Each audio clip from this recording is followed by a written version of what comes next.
আপনি আমার এই বাড়ি থেকে তাড়িয়ে দিয়েন না। এখন চাকরি নাই, সামনে মাসে চাকরি পেলে আপনার সব টাকা আমি দিয়ে দিব। সকিনা, কি ব্যাপার? আসসালামু আলাইকুম। ওয়ালাইকুম আসসালাম। সালামটা তো সুন্দর করে দাও।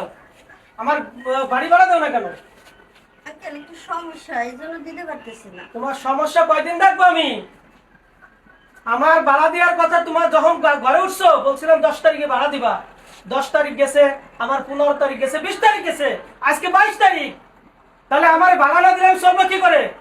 আঙ্কেল চাকরিটা হঠাৎ করে চলে গেল তো, যার জন্য আপনি ভাড়াটা দিতে পারতেছেন না। আর কয়টা দিন একটু দেরি করেন, আপনার ভাড়াটা দিয়ে দিন। তোমার চাকরি গেছে, কি হয়েছে, এত কাহিনী আমার শোনার সময় নাই। আমার এই ঘর ভাড়া দিয়ে আমার সংসার চলে। আমার বাচ্চা কাচ্চা বাইরে পড়াশোনা করে তাদের খরচ দিতে হয়, আমার বিদ্যুৎ বিল দিতে হয়, আমার ব্যাংকের লোন আছে, এগুলো দেবে কিনা? আমি কোথা থেকে দেবো? আমার আজকে ভাড়া দাও, তারপর আমি এখান থেকে যাবো। আমি এর আগে যাচ্ছি না। আঙ্কেল আজকে কোথায় থেকে আপনার ভাড়াটা দিব? আমি তো চাকরি নাই, আর বুঝতেছেন আমার কোনো কাজ কামও নাই, ঘরে চালই নাই রান্না করার, এই বেলা আপনার ভাড়া দিব কিভাবে? তোমার আমি এই সব কথা আমি আবেগের কথা শুনতে পাচ্ছি না। তুমি আমার ভাড়া দাও, আমার ভাড়া নিয়ে আমি চলে যাবো। আঙ্কেল ওই, আর আর কয়টা দিন এই যে সহ্য তো করছেনই, আর একটা মাস সহ্য করেন। আমি আর একটা মাস, আমি একদিনে সহ্য করতে পারবো না। আমি তোমার 3 দিন সময় দিয়ে গেলাম। এই 3 দিনের মধ্যে তুমি আমার ভাড়া রেডি রাখবা। আমি আবার আসতেছি 3 দিনের মধ্যে। ওই দিন টাকা না দিলে তুমি বাড়িতে থাকতে পারবে না।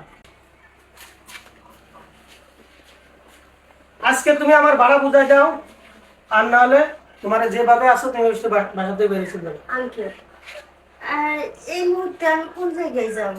যাওয়ার তো কোনো রাস্তা নাই আমার। আর আপনি জানেন তো আমার তো এখন বিয়ের সাথে হয় নাই। এখন যদি আমি কোনো জায়গায় যাই, সবাই আমার চোখ তুলে আমার দিকে তাকাইবো। আপনার এখানে আমি ছিলাম, কত শান্তিতে ছিলাম, নিজের মেয়ের মতো আমার আগলে রাখছেন আপনি। আমি তোমার এত আবেগের কথা শুনতে চাচ্ছি না তো বাবু। আমার মাথায় অনেক গরম।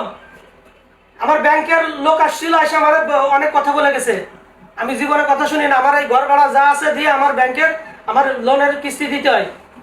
আমি তোমার জন্য কি আমি অসুবিধার মধ্যে থাকবো? আপনার তো তুমি এখন যাও, তুমি এখন বেরো, এই অবস্থায় চলে যাও। আমার ভাড়া লাগবো না।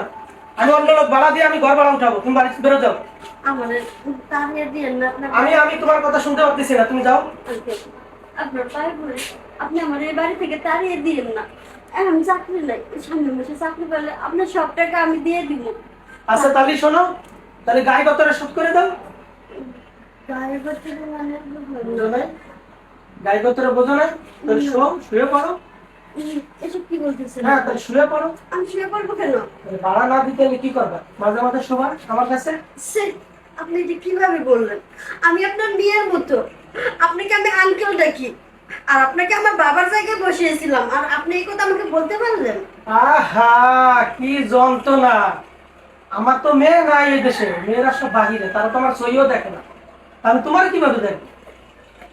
তুমি যদি আমার কথা শোনো তাহলে তুমি থাকতে পারবে। না। তোমার যখন চাকরি বাকরি হবে তখন ভাড়া দিবে। আর যদি আমার কথা না শোনো তাহলে এই অবস্থায় চলে যাবে। আল্লাহ রাস্তায় যাও। হ্যাঁ, চলে যাব। দরকার পড়লে আমার শরীরের রক্ত বিক্রি করে আপনার রুম ভাড়াটা দিয়ে দেবো, তবু আপনার মতো শয়তান লোকের সাথে আমি বিছানায় যাব না।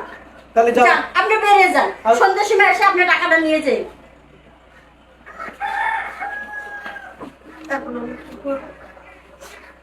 জায়গায় তো বললাম যে সন্ধ্যার সময় টাকাটা দিব, কোথা থেকে দেখি বাইরে যাই, একটা ব্যবস্থা হবে। ওই সকিনা, ওই সকিনা, সকিনা, ভাড়া দাও, আমি চলে যাবো। টাকার ব্যবস্থা করতে পারি। তাহলে তোমার কত কলিজা। আমি তোমার কি বলছিলাম? আমি সুন্দর করে তোমার বলছিলাম যে শুধু তুমি গায়ে গতরে ইয়ে দাও, শোধ করে দাও, তাহলে তোমার কোনো ঝামেলা নেই।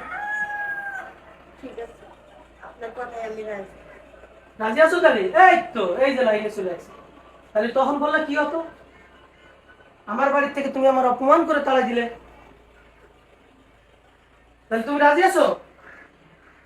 বলো। হ্যাঁ, রাজি। তাহলে তুমি এইভাবে, আমি যখন আসবো তখন এইভাবে তুমি আমার একটু সময় দেবা। আর তুমি 2 মাস 4 মাস পরে যখন চাকরি বাকরি নিবা তুমি ভাড়া দিয়ে দিবা। ঠিক আছে? আর এইগুলো যেন ঠিক আছে?